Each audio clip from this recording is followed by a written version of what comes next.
pastor Everson terminou na semana passada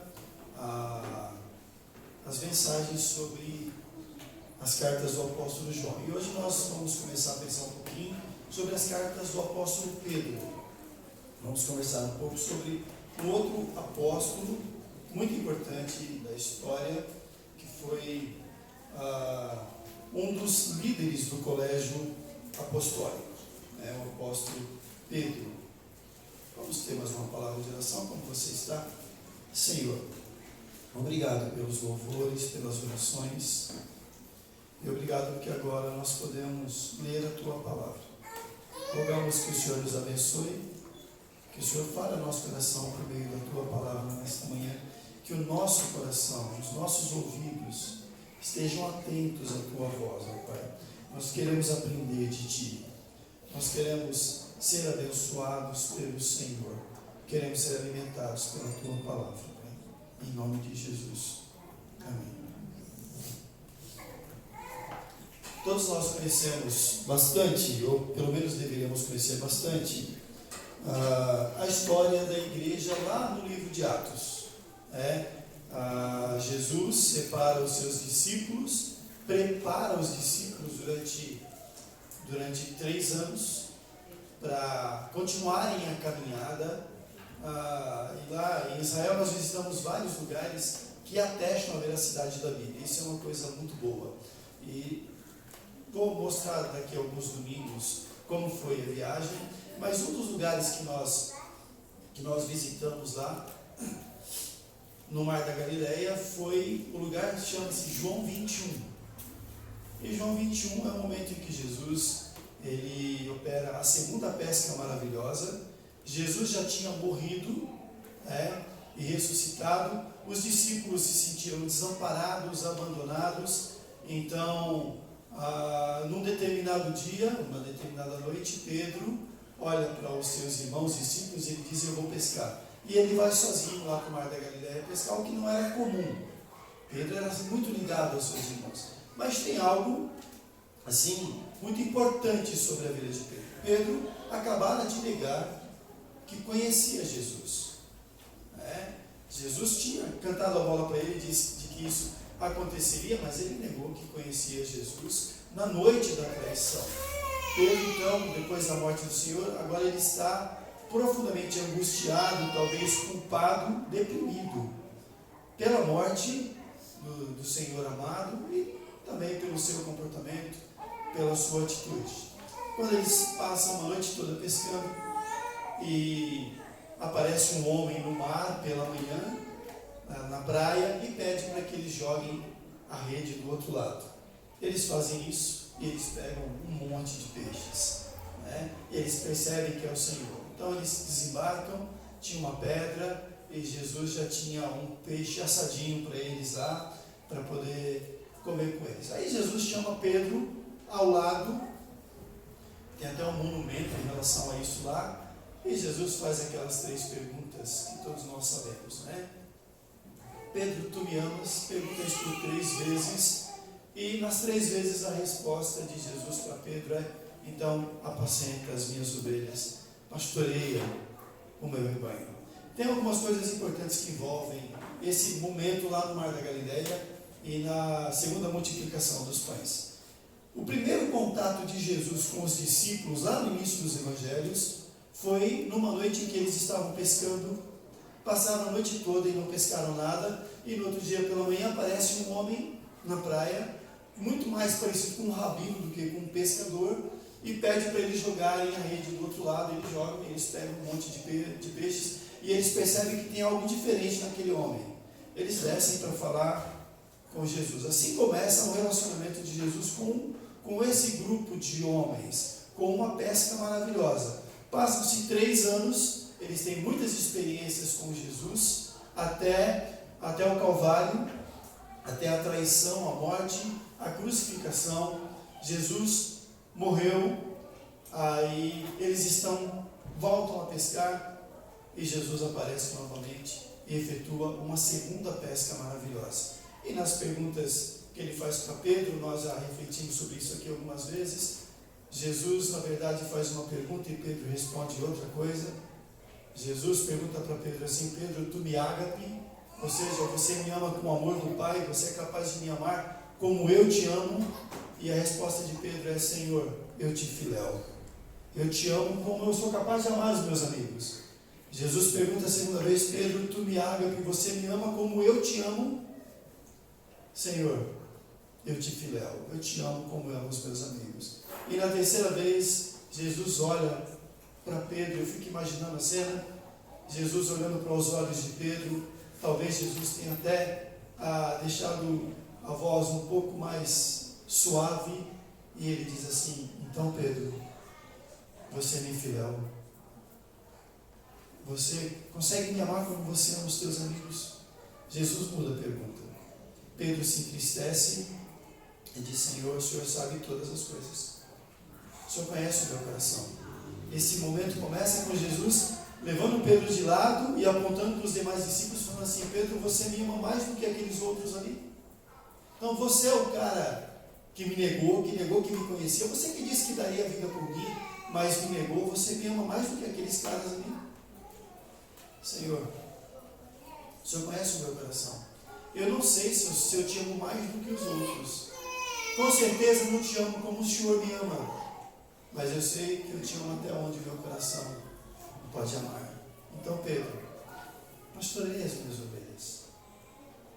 Talvez Jesus, depois de ter preparado os discípulos, agora ele morto, os discípulos não tinham entendido esse negócio de morte e de ressurreição. Então, o mestre não está mais aqui entre nós, não temos mais o nosso Senhor que nos conduz, que nos guia, que nos ensinava.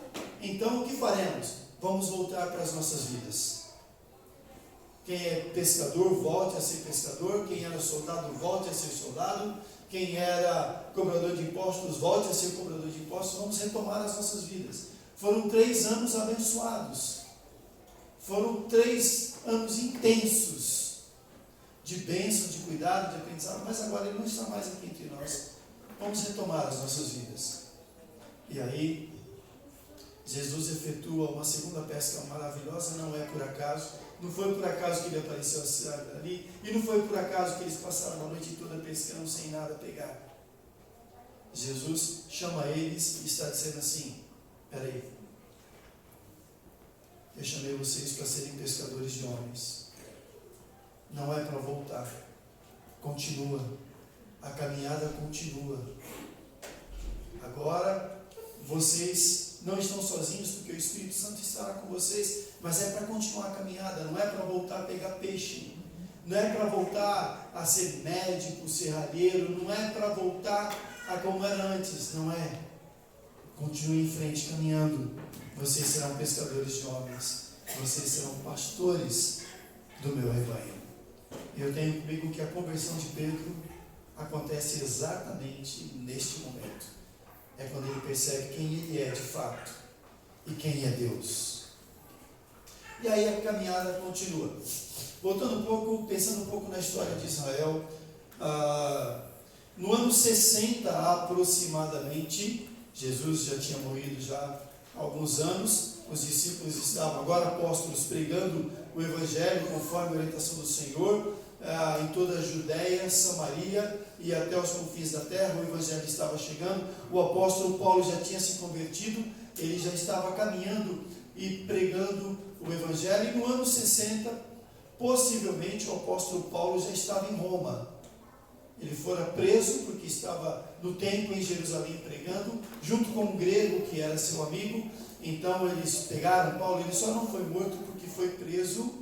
E quando foi preso, quando estava para ser açoitado, ele se declarou como cidadão romano. Então acontece um monte de coisa que você vai encontrar, e com certeza você já leu lá em Atos, a partir do capítulo 26, e ele vai até Félix, que era o governador naquele momento. Depois ele vai para Festo, vai diante do rei Agripa, e ele fala que não quero que me soltem, eu quero ir até César. E ele é levado para Roma. No meio do caminho, no barco afunda, eles param na ilha de Malta, e ele prega o Evangelho para todo mundo que está ali, e vai até César. E uma coisa a gente sabe, numa das cartas que Paulo escreve, no final ele diz assim: saudando os irmãos, ele diz: todos os santos vos saúdam, a casa de César vos saúda. Paulo já tinha convertido um monte de gente lá em Roma, mas no ano 60 provavelmente ele já estava preso em Roma, e ele descobre que o Pedro também estava em Roma por esse tempo. E aproximadamente nessa década de 60, o imperador da época, um cara maluco, muito jovem ainda, mas tinha uma série de parafusos a menos na cabeça. Entre as coisas que ele gostava de fazer, ele gostava de fazer fogueira. Acho que devia soltar balão também, gostava dessas coisas, e ele faz uma fogueirinha que incendeia toda a cidade de Roma.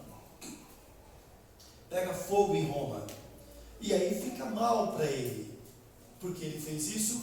Então ele atribui a culpa aos cristãos. E começa uma tremenda perseguição por causa disso. E as pessoas fogem para todo lado, e por causa disso, por causa desse incêndio em Roma, todos fogem. O apóstolo Paulo, ele é considerado o único culpado. Ele paga o preço por todos os outros, e Paulo é assassinado no ano 67. E muito provavelmente Pedro também morreu no ano 66 ou 67, por conta da perseguição pela pregação do Evangelho. E aí o estupim foi Nero ter colocado fogo em Roma e a culpa ter sido atribuída aos cristãos.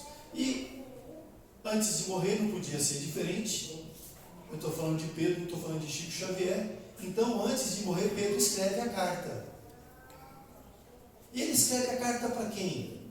Ele escreve a carta no momento em que a igreja estava sendo perseguida, em que a igreja estavam sendo caçados e culpados por algo que eles não tinham feito. Eles estavam sendo considerados culpados pelo incêndio de Roma. Eles estavam fugindo, muitos estavam sendo mortos já por causa do Evangelho há tanto tempo. Pedro, então, nessas circunstâncias e nesse ambiente de perseguição, de prisão e da morte, da sua própria morte que estava muito próxima, e aí a morte de Pedro, a gente entende que ele percebe que ele entendeu exatamente o chamado de Jesus. Ele entendeu exatamente que era para ele pastorear o rebanho de Deus, pastorear as ovelhas que seriam alcançadas. Ele continua fazendo isso o tempo todo. Dá um pouco de trabalho quando ele precisa ir para Cesareia falar para um gentil, para falar para a casa de Cornélios, mas com tudo isso ele vai aprendendo, e ele sabe que ele tem que ser um pastor, que ele tem que levar o Evangelho do Senhor Jesus. É isso que Pedro faz. Ele continua falando do Evangelho. E quando chega o momento do seu martírio, da sua morte, Pedro foi condenado à morte. E qual foi o tipo de morte que ele foi condenado? Quem sabe? Cruz. Pedro foi condenado a morrer na cruz, que parece uma condenação bem típica e bem que os romanos faziam isso, gostavam muito dessa prática, E quando nós estávamos lá em Israel, quando nós estivemos lá no Calvário, o lugar da crucificação e do túmulo, tivemos um culto com Santa Ceia, estava tudo preparado lá para a gente, ceia com mel de tâmara. É um negócio bem diferente do que a gente está acostumado. A primeira coisa que eu disse para as pessoas que estavam lá, que parece que é uma febre: Israel é terra santa, é cidade santa, todo lugar que você pisa é um lugar santo. Aliás, eu nunca mais vou lavar meu tênis. Se alguém quiser meus tênis emprestados, está lá, porque eu pisei na terra santa com aquele tênis, Mas uma das coisas que eu falei: Calvário não é lugar santo. O lugar da cruz não é um lugar santo. O lugar da cruz é um lugar de maldição, de humilhação, de dor, de condenação. Os piores elementos eram condenados à cruz. Os piores.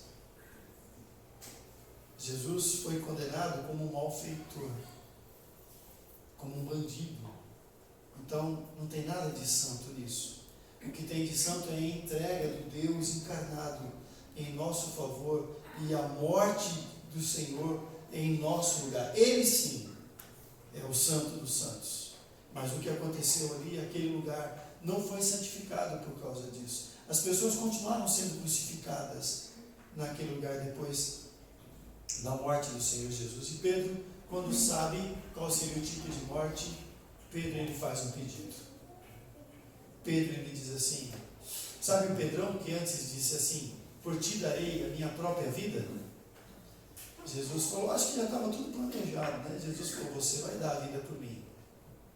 E Jesus cantou a bola mais ou menos de como seria a morte de Pedro, e não existe coincidência. Pedrão passou a vida inteira dizendo que amava e que daria a morte por Jesus, então tá bom. Ele foi condenado à morte de cruz também. Só que agora Pedro já é convertido, ele já entendeu, é pastor de ovelhas. Então Pedro diz, eu não sou digno de morrer como meu mestre. E ele foi crucificado de cabeça para baixo, porque ele não queria morrer como seu Senhor, como seu Salvador. Essas coisas todas que eu estou dizendo, as evidências estão todas lá em Israel. Estão todas lá. De fato a Bíblia é a verdade. E agora Pedro, em meio a perseguição, a sofrimento e dor, todo mundo está com medo, todo mundo está fugindo, fazendo cultos em lugares secretos, todo mundo sendo perseguido, apanhando, sendo açoitado por causa do Evangelho. Ele mesmo, daqui a pouco chega a hora do seu martírio. Paulo, logo depois, também é assassinado por causa do Evangelho. E no meio de tanta angústia, de tanta gente ferida, de tanta gente com medo, Pedro escreve uma carta para esses que estão dispersos por causa do Evangelho. E o que Pedro faz quando escreve a carta é obedecer exatamente o que Jesus tinha dito para ele lá atrás. Paulo escreve cartas teológicas maravilhosas. Paulo pega os evangelhos de Jesus e transforma em teologia já na carta aos Romanos e continua fazendo isso nas demais cartas. Pedro, ele escreve para um grupo específico, escreve pouco, mas Pedro não está nem um pouco preocupado com teologia. Pedro escreve uma carta pastoral. Ele pastoreia as ovelhas. Pedro, como pastor, ele acolhe aqueles que estão sofrendo, porque ele também está sofrendo. Pedro obedece ao chamado de Jesus. E ele vai em direção àqueles que estão sofrendo. E aí, nós vamos começar. Hoje eu estou dando só um apanhado geral. O pastor Everson começa no domingo que vem, já nos capítulos. Eu vou falar algumas coisas do primeiro capítulo hoje, mas uma das coisas que mais chamam a atenção, entre tantas coisas que Pedro escreve aqui na sua carta, está no capítulo 5, no versículo 7, quando ele diz, lançando sobre ele, Jesus, toda a vossa ansiedade, porque ele já tem cuidado de vós. Ele já tem. Olha como ele aprendeu. Pedro não está dizendo assim, como a gente costuma dizer às vezes, né? Olha, coloca isso diante de Deus, que ele vai cuidar de você. Coloca isso diante do Senhor Jesus, essa tua dor e o teu sofrimento, porque ele pode fazer o impossível. Não é isso que Pedro está dizendo. Pedro está dizendo assim, lance diante dele, porque ele já tem cuidado de vocês. Vocês estão sofrendo, vocês podem sentir a dor, a tristeza pelo martírio, pela perseguição, mas jamais se sentirão desamparados, porque ele tem cuidado de vocês. Ele já está cuidando. Deus cuida da sua igreja por meio do seu Filho Jesus. Então ele está pastoreando a igreja de Cristo. Está pastoreando o rebanho da qual ele faz parte e que ele é pastor. Ele foi separado como líder do colégio apostólico. 3. Jesus separou 3 discípulos para serem os líderes do colégio apostólico. Pedro, Tiago e João. Não podia ser diferente. São os 3 que a gente mais conhece lá nos evangelhos. Tiago é assassinado logo no começo. Um dos líderes é assassinado. O outro líder é o irmão do assassinado, que é João, que nós comentamos um pouco sobre isso. João que tem uma postura completamente diferente de Pedro. Pedro é mais agressivo, é mais ousado. João é o mais amoroso, é aquele que mais acalma. Então, de 3, sobram 2. E eles não desistem de pastorear o rebanho. Pedro entendeu. Quando Pedro sai lá daquela praia no Mar da Galileia, ele já se levanta para dizer: agora eu sei quem sou. Eu sou filho de Deus por meio de Jesus e sei o que eu tenho que fazer. Eu tenho que pastorear o rebanho que nem existia ainda. Estava começando. Ele sai para ser o pastor. Ele não sai para ser o papa da religiosidade cristã. Ele sai para ser um pastor, como eu, como Felipe, como Everson. Ele sai para ser um pastor como nós, sem poderes mágicos em suas mãos, apenas a confiança e a entrega total ao Senhor Jesus e a unção do Espírito Santo, como qualquer pastor, como qualquer presbítero, como qualquer crente que se coloca diante do Senhor, que se prostra diante do Senhor, pode receber e por certo receberá. Então, isso é mais ou menos um pano de fundo da carta do apóstolo Pedro. E agora eu queria que a gente lesse o primeiro capítulo e vamos só pensar algumas coisas que chamam a atenção nesse primeiro capítulo.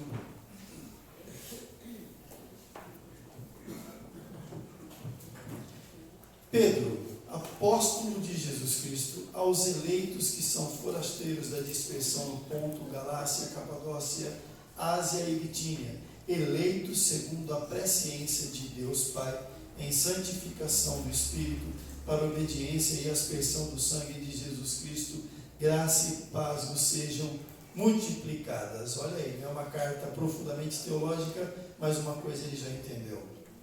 Ele já entendeu. Pela graça, o Senhor Jesus escolheu a sua igreja.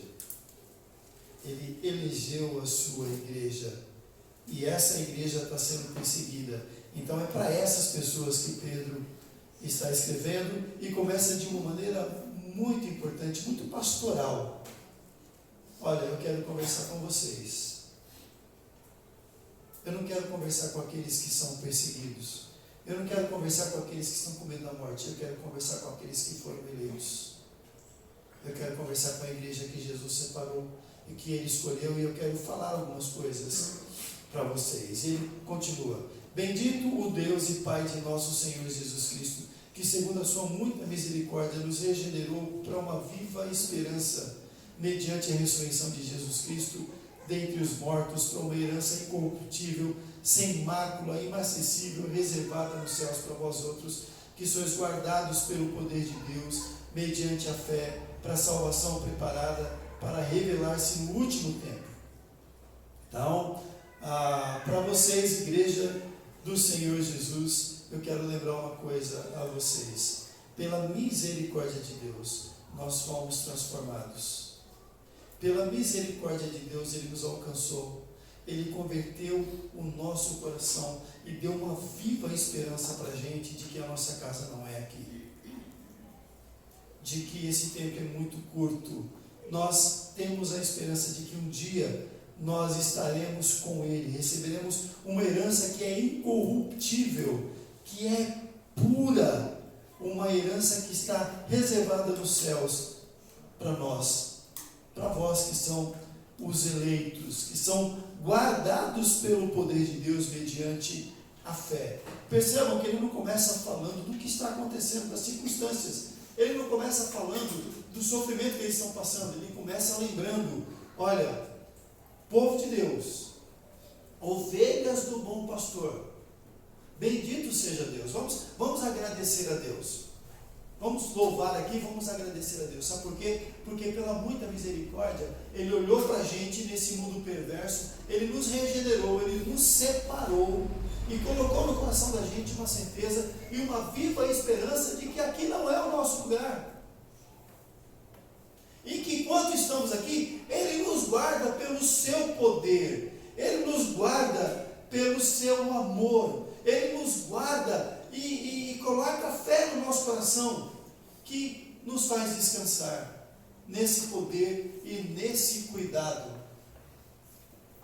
Estava todo mundo com medo, estava todo mundo escondido, estava todo mundo fugindo, e Ele está dizendo: Ele guarda cada um de nós. Somos guardados por Ele, somos amparados por Ele. Nós somos igreja do Senhor Jesus, pela manifestação do seu amor lá na cruz, por conta da sua ressurreição. E no versículo 6: nisto exultais, embora no presente, por breve tempo, se necessário, sejais contristados por várias provações, para que, uma vez confirmado o valor da vossa fé, muito mais preciosa do que o ouro perecível, mesmo apurado pelo fogo, redunde em louvor, glória e honra na revelação de Jesus Cristo, a quem, não havendo visto, amais, no qual, não vendo agora, mas crendo, exultais com alegria indizível e cheia de glória, obtendo o fim da vossa fé, a salvação da vossa alma.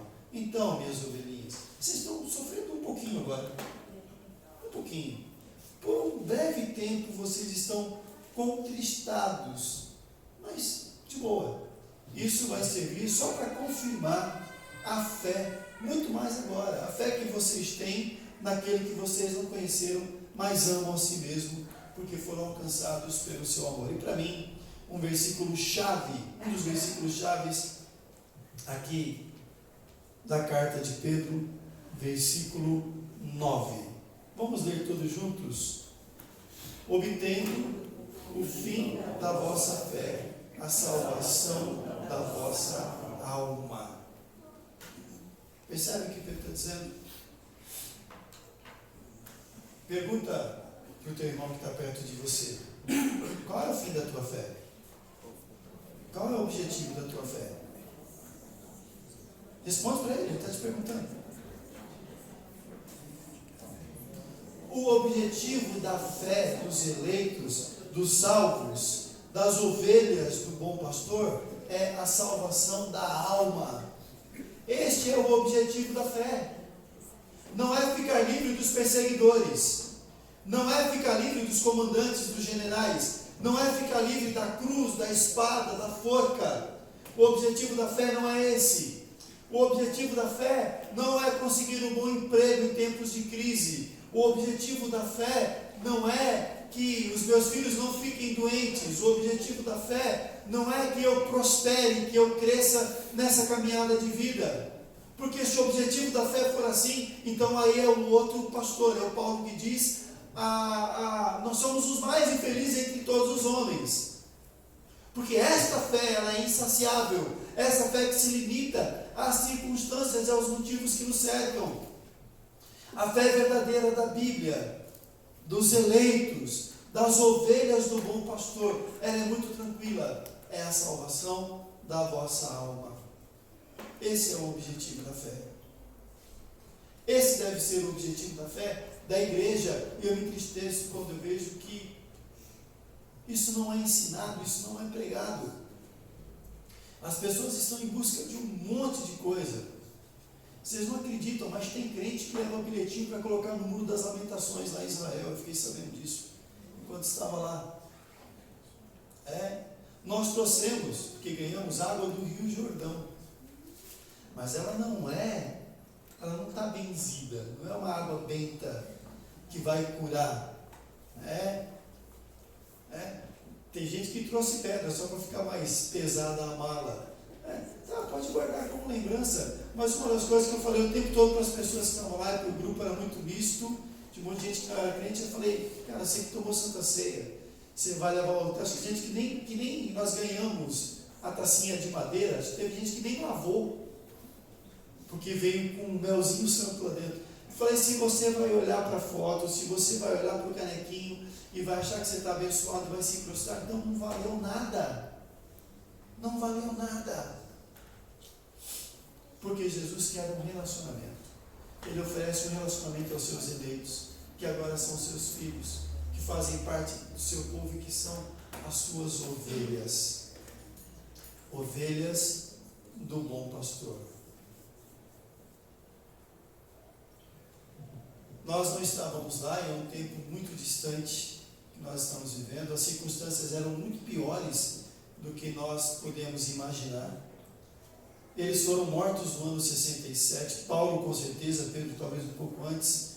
Eles estavam sendo perseguidos por todo canto, e no ano 66, os judeus eles se rebelaram contra os romanos, entraram em guerra contra os romanos, foram para cima dos caras, lá no deserto da Judéia. E por conta disso, o templo, Jerusalém e toda a Judéia foram destruídos. Já no ano 66. o sofrimento era enorme, eles estavam perdidos. Eles não tinham mais a sua cidade, eles não tinham mais o seu tempo.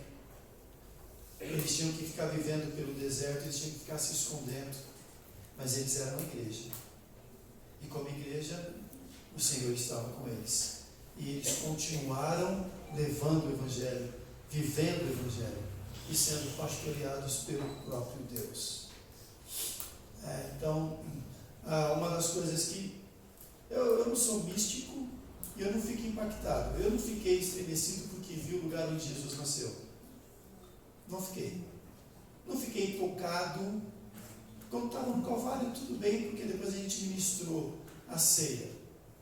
Mas algumas coisas me incomodaram. O que mais me incomodou foi perceber que todo lugar por onde Jesus passou, todos os montes por onde ele passou, pregando, abençoando a vida das pessoas, construíram um templo milionário, cheio de ouro, de velas e um monte de coisa.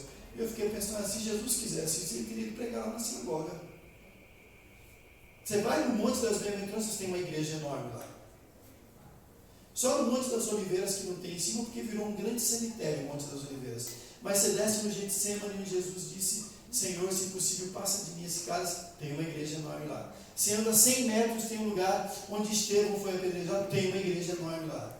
Para todo canto que a gente vai. Isso é uma coisa que me entristeceu, mas também eu acabei usando, que não é ritual, é relacionamento. E outra coisa, eu só fiquei muito preocupado quando a gente estava navegando no barquinho no Mar da Galileia, e eu estava pregando, falando justamente sobre Pedro no Mar da Galileia, e senti aquela brisa.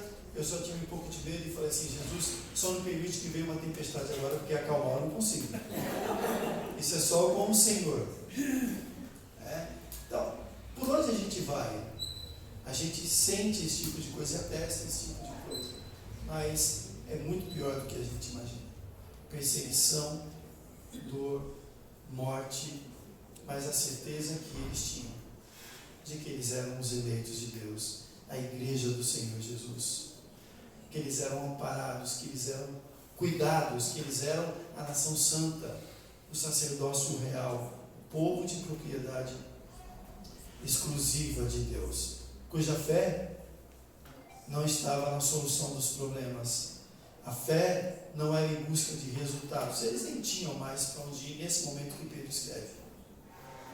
O templo onde eles poderiam adorar já estava tomado e incendiado. Eles não tinham mais o lugar de adoração, porque a fé deles não estava voltada para essas coisas físicas e materiais. A fé, o objeto da fé, o motivo da fé era a salvação da alma. É isso que o pastor de ovelhas, o apóstolo Pedro, ensina para o seu povo, e esse é o pano de fundo da carta de Pedro, e é isso que eu gostaria de trazer para a gente pensar nesta manhã. As circunstâncias são difíceis, são ruins. Estamos vivendo um momento muito difícil, muito complicado no nosso país. É verdade. Há muitas enfermidades. A gente nem sabe mais o que é causa, o que é efeito. Como eu disse no pedido da Lundinha, o professor sendo agredido é efeito, é consequência. O policial sendo morto é consequência. As doenças que nos afetam são consequências. Consequências do quê? De um governo corrupto? Pode ser. Consequência da perversão humana? Pode ser. Pode ser. Mas é consequência primeira da indiferença dos homens para com Deus. É consequência do pecado que nós herdamos de Adão. E essa consequência ela é tratada, ela é transformada em invertida, quando os eleitos são alcançados pela mensagem da cruz, pela mensagem do Evangelho do Senhor Jesus. Precisamos resgatar isso, as verdades do Evangelho em nosso coração. E eu gostaria de deixar nessa primeira meditação sobre a carta de Pedro, vamos resgatar o motivo da nossa fé, a razão da nossa fé. O motivo da nossa fé é a salvação da nossa alma. E salvação da nossa alma que nós já podemos ter certeza quando percebemos que somos eleitos. fomos escolhidos, somos ovelhas do bom pastor. Vamos orar, feche os teus olhos. Senhor, nós te agradecemos mais uma vez porque estamos aqui, porque meditamos na tua palavra, Senhor.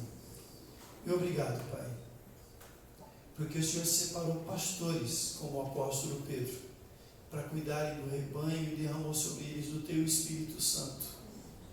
E eles cuidaram da igreja e por causa disso nós estamos aqui hoje. Meu Deus, não tire, não permite que saia do nosso coração a esperança, a certeza de que o motivo da nossa fé é a salvação da nossa alma. Por mais que as circunstâncias sejam adversas, por mais que haja sofrimento, perseguição, dor, enfermidade, desemprego, corrupção, violência, por mais que essas coisas nos cerquem, Senhor, o objetivo da nossa fé é a salvação da nossa alma. E a certeza de que a nossa casa não é aqui, de que o Senhor tem algo incorruptível, infinitamente melhor do que tudo isso, que é estar na presença do Senhor aí nas moradas celestiais. Que seja essa a razão da nossa fé, que nos conduza a cada momento, a cada instante da nossa vida, Senhor. E assim nos ajude a continuar caminhando, olhando para Jesus, porque Ele é o autor da nossa fé. Visita-nos então nos motivos do nosso coração. Visita-nos, ó Pai, em tudo aquilo que a gente tem colocado diante de Ti. Visita-nos naquilo que tira o nosso sono, que nos traz medo e preocupação. E ajuda-nos a descansar, tão somente descansar nos Teus braços de amor, sendo alimentados pela Tua palavra, Senhor, que é o único alimento para a nossa alma, Pai. E agora, quando nós vamos participar da ceia do Senhor, desta mesa, que não seja um ritual, que não seja apenas a religiosidade de nenhum de nós, mas seja, Senhor, uma maneira de agradecer, de lembrar e de agradecer aquilo que o Senhor fez por nós lá na cruz do Calvário. Aquela morte horrível, aquela morte terrível em nosso lugar, para pagar o preço pelos nossos pecados e nos dar salvação. E também para lembrar de que o Senhor está vivo, de que o Senhor ressuscitou, venceu a morte e agora nós somos mais do que vencedores, por causa do Teu grande amor, por causa da Tua misericórdia, por causa da Tua morte e ressurreição. Em nome de Jesus. Amém. Câmara dos presbíteros, para vir na frente.